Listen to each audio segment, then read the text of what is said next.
All hail the pink mist and pass the ammunition. This is General Sergeant. Today we're going to talk about how I got in the Army. Well, it all starts with when I was 5 years old.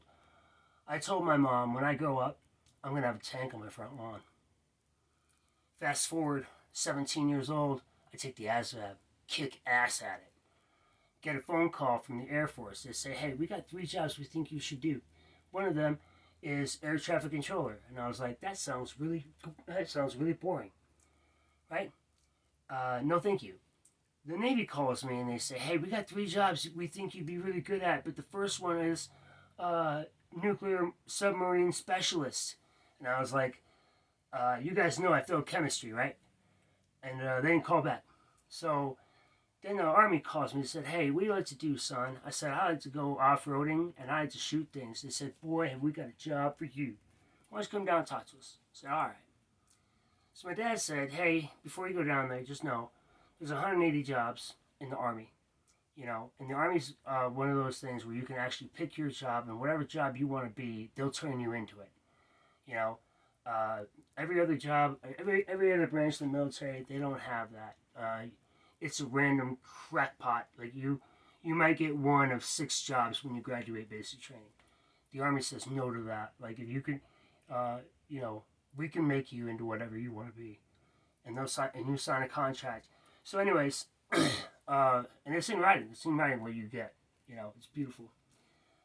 So they're like, what do you want to do? And they said, so I took my dad's advice, you know, and I was really looking at being an MP. You know, it's what caught my eye. I went down there, and they said, what do you want to do? I said, I want the most badass job you can get me. You know, and they said, you want special forces. I said, maybe a little bit less badass. You know, do you have hardcore? Right? And all the while I'm thinking, my dad said, don't go 11 bang bang, don't go infantry. Right? I'm like, all right, cool. So the guy's like, hey, what do you want to do?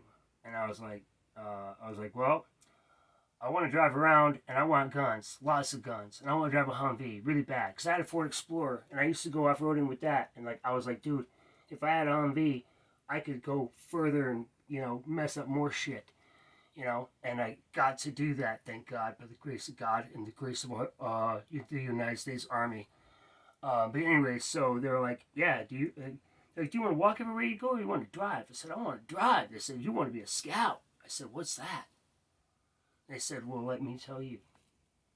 So they pull up this video, right? And the very first scene is this guy on a radio, right? He's and it looks like a telephone, but he's on the radio, and he's talking, and these bombs are coming in, right? And it's him. He's calling in the bombs. I'm like, that's what I want to do, right? And the next thing is there's a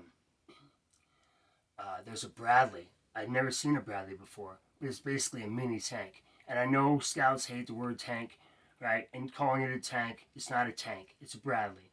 But civilians, if you see it, it's a tank. You know, it's a baby tank, but it's a tank. But just know that it's what we use to kill tanks, right? And the other thing is, quick anecdote, or quick quip, if you will. Most countries measure their army by their tank, right? Like, whoever has the best tank has the best army. They train us to kill tanks. We have the best army, right? Because we have people that are proficient at killing tanks without a tank, right? Or we just call in whatever we feel like to blow up a tank, right?